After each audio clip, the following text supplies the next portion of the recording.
15 millions d'euros. Voilà la somme qu'il a suffi pour mettre Vincent Bolloré et le groupe Canal KO en Afrique. Je ne sais pas si vous êtes au courant de ça, mais pour la première fois depuis beaucoup d'années, le groupe Canal a perdu les droits de rediffusion de la Coupe du Monde en Afrique. Si vous allez dans le bouquet Canal, vous allez vous rendre compte que vous n'avez pas la possibilité de voir les matchs du mondial. Or, les événements sportifs majeurs comme la Coupe du Monde ont toujours été un très gros atout avec lequel Canal a pu, sur le continent africain, asseoir sa notoriété.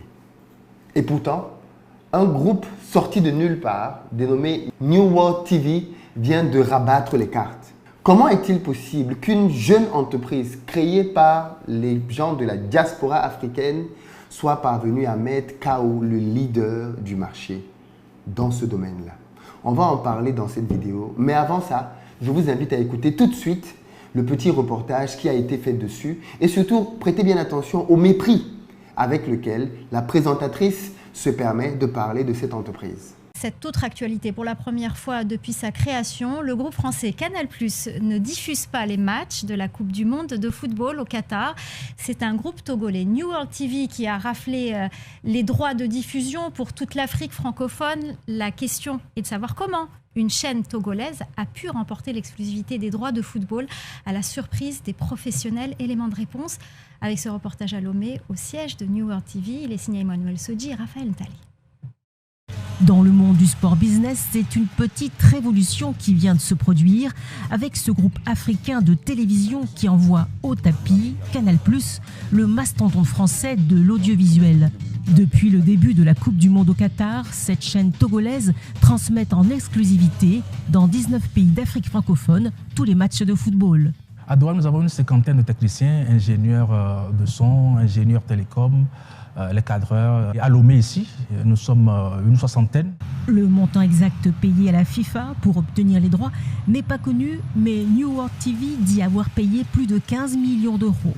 Mais pour la direction, ce n'est pas le montant du chèque signé, mais plutôt la plus grande accessibilité des matchs qui a fait la différence face aux concurrents. La FIFA a intérêt à ce que la majorité des populations puissent regarder la Coupe du Monde et nous avons des offres qui sont plus conformes aux capacités financières des populations. Les matchs du premier tour des équipes africaines ont été diffusés sur une quarantaine de chaînes publiques du continent. Même principe pour la demi-finale et la finale. Le groupe togolais a aussi passé des contrats avec les plus grands de la téléphonie mobile ainsi qu'avec des bouquets de télévision par satellite et de la TNT. Le plus, c'est que tous les matchs sont commentés dans des langues africaines. L'ascension fulgurante de cette chaîne, qui a remporté également les droits de retransmission en Afrique francophone de toutes les autres compétitions de la FIFA, intrigue et alimente les fantasmes. Les gens se trompent en pensant que le pouvoir est ailleurs. Cette chaîne appartient à de jeunes africains de la diaspora européenne et américaine qui se sont réunis pour fonder New World TV et avec une politique simple, une chaîne panafricaine pour les Africains. Elle a recruté des consultants foot très convoités comme Basile Boli, Emmanuel Adebayor ou le père de Kylian Mbappé. Au dernier décompte, 13 millions d'Africains regardent les matchs via leur téléphone ou par le biais des chaînes cryptées sous-licenciées par New World TV. Et comme on a parlé de Sadio Mané, comme on a parlé de Karim.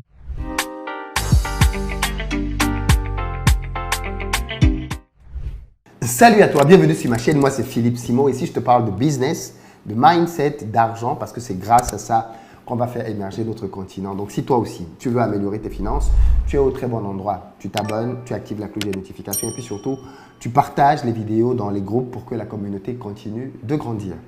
Pour ceux d'entre vous qui sont en Côte d'Ivoire ou qui arrivent très prochainement à Abidjan, vous le savez déjà, on a une société de location de voitures qui met à votre disposition en fonction de votre budget des véhicules neufs, berline, citadine, SUV, pick-up. Contactez nos numéros qui s'affichent et on mettra à votre disposition ce dont vous avez besoin pour avoir un séjour sécurisé. cette autre actualité. Pour la première fois depuis sa création, le groupe français Canal+ ne diffuse pas les matchs de la Coupe du Monde de football au Qatar.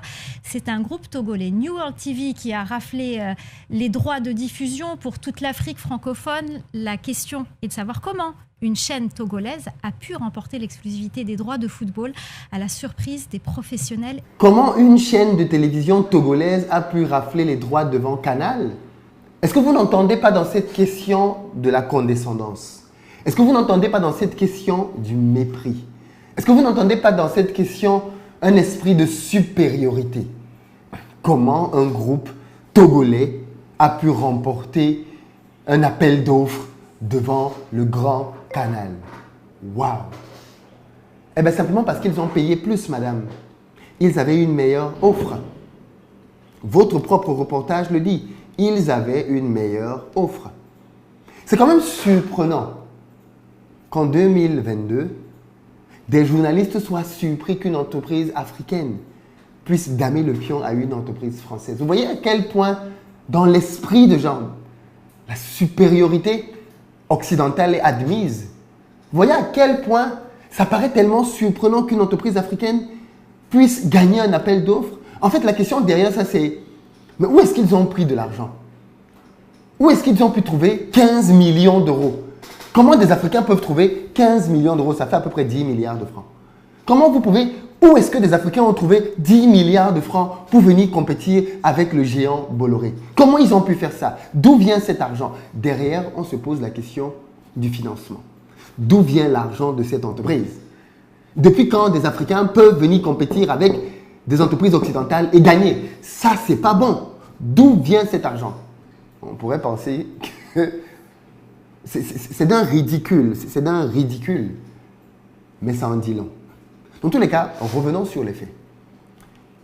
Des jeunes de la diaspora ont décidé de se mettre ensemble pour pouvoir constituer une force de frappe et venir pour lutter dans un domaine très stratégique, mais très négligé des Africains, celui des médias.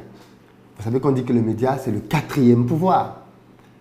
D'ailleurs, vous avez remarqué que quand il y a un coup d'État, l'un des premiers postes que les putschistes veulent récupérer, c'est le poste national, radio, télévision. Pourquoi? Parce qu'au travers de ce poste-là, ils vont pouvoir diffuser leurs médias, diffuser leurs mensonges, diffuser leurs vérités, diffuser ce qu'ils veulent diffuser et tout de suite avoir de l'ascendant sur les populations. Donc, les médias sont un endroit très protégé dans les pays, surtout les pays à risque, parce qu'on sait que celui qui contrôle les médias va contrôler la population. Et il se trouve que dans nos pays, nous assistons à une absurdité qui n'a pas de nom. C'est que les médias qui informent le plus les Africains ne sont pas détenus par des Africains. Les médias qui informent en majorité en Afrique francophone vont être France 24 et RFI. Les médias qui informent le plus en Afrique anglophone vont être BBC. Ce ne sont donc pas des médias qui ont une philosophie africaine. Ce sont des médias étrangers qui influencent l'Afrique au travers de ce qu'ils veulent bien communiquer. Aussi simple que ça. Et d'ailleurs, parfois, ces communications peuvent être dérangeantes. Voilà pourquoi on se rend compte aujourd'hui que dans certains pays, ces médias-là sont soit suspendus, soit simplement interdits. Contrôler les médias, c'est quelque chose de très important. Et je pense que ce que New World TV vient de faire est intéressant à plusieurs égards. Le premier, c'est qu'il démontre qu'on peut battre un géant comme Canal sur le continent. Et on n'a pas besoin de 100 000 personnes. C'est quelques personnes de la diaspora qui se sont mises ensemble et qui ont mis cet argent en commun. Deuxième chose, contrairement à ce qu'on peut penser, 15 millions d'euros, ce n'est pas beaucoup d'argent. Dans le monde du business, ce n'est pas beaucoup d'argent. Et pour pouvoir réunir ces sommes, il faut déjà avoir au préalable des activités qui génèrent cet argent. Voilà pourquoi j'appelle de tous mes voeux la diaspora à être consciente de cet enjeu-là et à se battre pour économiquement peser. Peser dans les pays dans lesquels elle est et peser en Afrique. Si la diaspora a pu se retrouver et mettre cet argent ensemble, c'est bien que quelque part, cette diaspora-là travaille et elle est active. Ce que l'on a voulu entendre derrière comme rumeur, c'était que New World TV, en réalité, ce serait une chaîne financée par le pouvoir. Vous voyez le mépris derrière? Oh, mais en fait, New World TV, c'est une chaîne du gouvernement.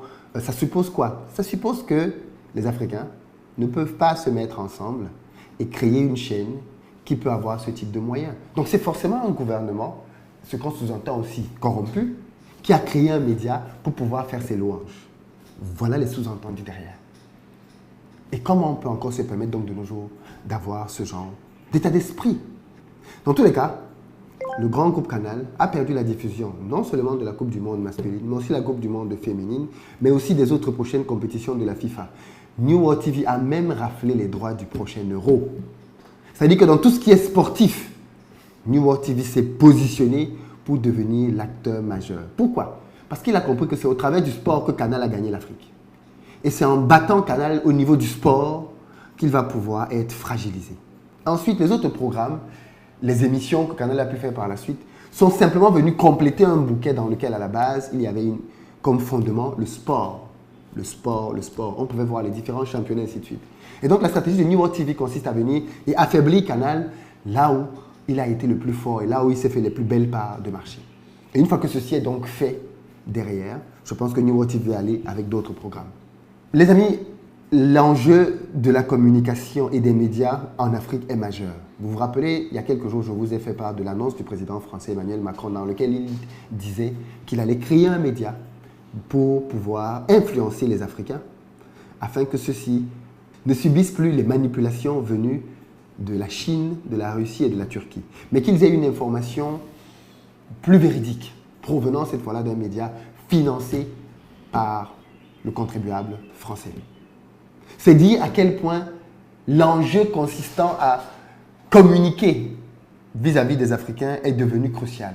Et je me réjouis donc de ce qu'un acteur comme New World TV entre dans le game et ait les moyens de pouvoir bousculer les leaders. Mais ce qu'on pourrait quand même se dire, c'est fou quand même. Avec 15 millions d'euros, on gagne un appel d'offres devant Bolloré. C'est rien, 15 millions d'euros pour une entreprise comme Bolloré. Vous n'avez qu'à voir le nombre d'abonnements que Bolloré a en Afrique avec Canal+. Il y a énormément d'abonnements. Énormément d'abonnements. Calculez simplement le nombre d'abonnements qu'il y a dans les différents pays dans lesquels on a le groupe Canal. C'est énorme, énorme, énorme. Mais ils n'ont pas voulu faire cet investissement-là. Et en plus, la chaîne New World TV, chaîne africaine, ramène un concept très intéressant. Tout le monde aime regarder le foot. Même quand on est dans un petit village perdu, on regarde le foot et on regarde les matchs du mondial. New World TV, et c'est pour ça que je dis qu'il faut que la diaspora fasse du business en Afrique. Quand la diaspora vient faire du business en Afrique, elle n'a pas que les indicateurs économiques pour prendre des décisions. Elle comprend les enjeux locaux. New World TV fait diffuser les matchs dans des langues locales. En Bambara, en Swahili, dans les langues locales, dont les gens peuvent suivre les matchs dans l'arrière-pays et comprendre tout ce que le commentateur dit, vibrer au rythme du commentateur. Ce qui n'était juste pas possible avant parce qu'il n'y avait que le français. Et c'est aussi pour ça que c'est important que la diaspora vienne faire du business en Afrique. Parce que quand elle vient, elle n'a pas que l'argent comme objectif, ce qui est le cas des autres. Ils veulent faire de l'argent et repartir. La diaspora, en plus de vouloir faire de l'argent, elle veut développer quelque chose. Elle veut communiquer une valeur, communiquer quelque chose de plus profond. Les prix du bouquet de New World TV sont plus accessibles que le bouquet de Canal.